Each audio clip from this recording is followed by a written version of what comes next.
میرا نام مہیش مہتا ہے.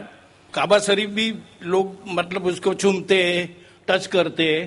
بعد میں جو حجر اسود ہے تو حجر اسود کو بھی لوگ چومتے ہیں کہ آدم علیہ السلام کو خدا نے, اللہ نے اوپر دیا تھا جنت سے اور وہاں فکس کیا ہے, تو جائز ہے کہ نہیں ہے؟ بھائی صاحب مہیش بھائی, ماشاءاللہ جب سے IRF قائم ہوا 1991 سے اس وقت سے ماشاءاللہ IRF میں آ رہے. اور اگر کوئی شخص, جب ہماری ویڈیو لائبریری شروع ہوئی تھی, اگر کوئی شخص جس نے سب سے زیادہ کیسٹ دیکھا ان چند سالوں میں وہ ہے مہیش بھائی ماشاءاللہ. آپ جو کہہ رہے تھے کہ حجر اسود کو لوگ چومتے, بے شک میں جانتا ہوں چومتے, تو کیا یہ صحیح ہے؟ لوگ کو غلط فہمی ہے کہ مسلمان حجر اسود کی عبادت کرتا ہے. کوئی بھی مسلمان حجر اسود کی عبادت نہیں کرتا. لوگ کو یہ غلط فہمی ہے کہ لوگ کعبہ کی عبادت کرتے ہیں, کیونکہ ہم مکہ جاتے ہیں, عمرہ میں, حج میں طواف کرتے ہیں, نماز پڑھتے اس کے طرف پڑھتے ہیں. تو یہ کیوں؟ اس کی وجہ ہے کہ کعبہ, حجر اسود ہمارے لیے قبلہ ہے. قبلہ میں ڈائریکشن. اگر ہمیں آج نماز پڑھنا ہے تو کوئی کہے گا پورب کی طرف دیکھ کے پڑھو, کوئی کہے گا پشچم, کوئی کہے گا نارتھ, کوئی کہے گا ساؤتھ, کوئی ایسٹ, کوئی ویسٹ, کس طرف دیکھے. تو یکسانیت کے لیے ہم سارے لوگ کعبہ کی طرف منہ کر کے نماز پڑھتے ہیں, فار کانگریگیشن, فار یونٹی. تو اگر ہم نارتھ میں رہ رہے تو ہم ساؤتھ کی طرف دیکھ کے نماز پڑھتے, ساؤتھ میں تو نارتھ کی طرف, ایسٹ میں تو ویسٹ میں, ویسٹ میں تو ایسٹ میں. اور ہم جانتے ہیں کہ جب مسلم کارٹوگرافرز نے پہلی بار جب ورلڈ میپ ڈرا کیا تھا تو ساؤتھ پول اوپر تھا, نارتھ پول نیچے, اور کعبہ بیچ میں تھا. ویسٹرن کارٹوگرافرز آئے اور میپ کو الٹا کیا, north pole top, south pole down, north pole اوپر, ساؤتھ پول ڈاؤن. بٹ الحمدللہ پھر بھی کعبہ بیچ میں ہی ہے, سینٹر. تو کعبہ ہمارے لیے قبلہ ہے, ڈائریکشن. ہم جب جاتے عمرہ کے لیے, حج کے لیے, ہم کعبہ کے گول, حجر اسود کے گول, کعبہ کے گول ہم طواف کرتے ہیں. ہم طواف اس لیے نہیں کرتے کیونکہ ہم اس کی عبادت کرتے, ہم طواف اس لیے کرتے ہیں کیونکہ اللہ کا پیغام ہے, اللہ کا احکام ہے, ہمارے رسول کا احکام ہے. لیکن منطق سے میں سوچوں, لاجک سے سوچوں تو یہ سوچ سکتا ہوں کہ ہر سرکل کا ایک سینٹر ہے, ایک محور ہے, ایک سینٹر. کیونکہ ہم مانتے ہیں کہ اللہ ایک ہے, خدا ایک ہے, اسی لیے ہم کعبہ کے گول طواف کرتے ہیں, یہ دکھانے کے لیے کہ اللہ خدا ایک ہے. جیسے آپ نے فرمایا کہ مسلمان چومتے ہیں, بالکل صحیح فرماتے ہیں. میں تو میرے بیٹے کو بھی چومتا ہوں. کل آپ کہیں گے کہ بیٹے کی عبادت کرتا ہوں, اس کا جواب دوں گا میں. ایک حدیث ہے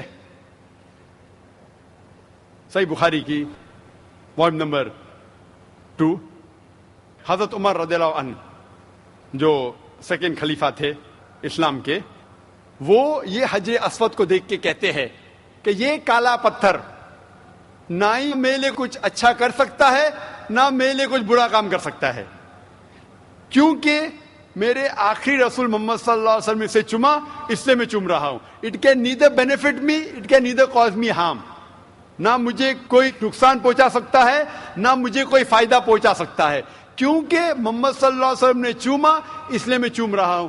یہ الفاظ دوسرے خلیفہ حضرت عمر رضی اللہ عنہ کہ کافی ہے بتانے کے لیے کہ ہم مسلمان حجر اسود کی عبادت نہیں کرتے. اور محمد صلی اللہ علیہ وسلم کے وقت پہ کئی صحابہ کعبہ پہ چڑھ کے اذان دیتے تھے. اگر کوئی مسلمان کعبہ یا حجر اسود کی عبادت کرتا ہے, کوئی بھی بت پرست جو بت کی عبادت کرتا ہے اس پہ کبھی بھی نہیں چڑھے گا. تو یہ کہنا کہ ہم کعبہ یا سنگ اسود یا حجر اسود کی عبادت کرتے ہیں, کئی صحابہ نے کعبہ پہ چڑھ کے اذان دی, تو یہ ثابت ہے کہ ہم نہ کعبہ نہ حجر اسود کی عبادت کرتے ہیں, ہم صرف اس کو قبلہ مانتے ہیں. اور کیونکہ اللہ کے رسول نے چوما اس لیے ہم چومتے ہیں, ہم اس کی عبادت نہیں کرتے. Hope the answer the question. خواتین کی طرف مائک نمبر 3 میں اگر کوئی غیر مسلم خاتون سوال کرنا چاہتی ہوں تو کر سکتی ہیں. My name is Vijay Lakshmi and I'm working with the shipping company as a fleet personal executive. And see, about 2 months before, I just felt like I should read Quran, I should know more about Islam. And so I just felt like, asked one of my friends who was there in the train, whom I didn't knew, okay, what's Quran? So she told me, okay, fine, this is what it is. I read about it and I really loved reading it. And then once upon, like I read all about Muhammad sallallahu alaihi wasallam and the sunnatis and all, the ways of life and everything. And I found it to be so beautiful. Like it taught me how to live, which the life I never led before. It was like so beautiful and I can't explain now too, like how I feel coming into Islam and knowing about Allah. And like today I have surrendered myself to the laws of Islam and Muhammad, but I can't. But the problem is that I can't tell my parents, nor my relatives, nor my brother, like what is Allah. I want to tell them, what is Allah? Like you just ask one thing. Like today I asked, I wanted to be over here and listen to your bayan. And I just thought, I could be there with you and to listen to your bayan. And see, today evening all alone, I'm over here to listen to you. The faith, the confidence, the faith in whatever asked, like, no, I want this. And I do get that. But that faith, that love, that affection, I had never seen in all these years in my life. But now I feel that it's like I can't explain in which world I have come into now. But the same way, I want to explain my parents what Islam is. But they're not ready to accept what it is. How am I supposed to make them explain? Who is Allah? What is Allah? Sister, that's a very good question.